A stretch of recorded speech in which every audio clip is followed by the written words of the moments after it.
Hello, my name is Eduardo. Today I want to show something I have at home. Um, this lamp in, is on my desk.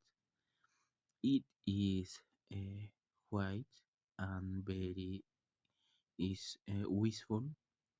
The cloth on the wall is old. These books are my favorite book, and those pictures are new. Today I am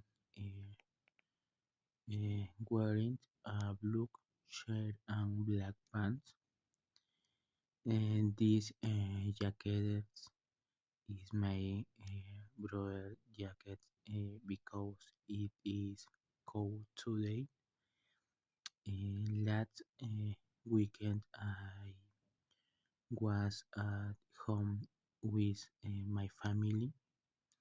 On Saturday, I went shopping and have lunch at a restaurant. Yesterday, I watched a movie and read hope. Um, Thank you for watching my video. Have a nice day.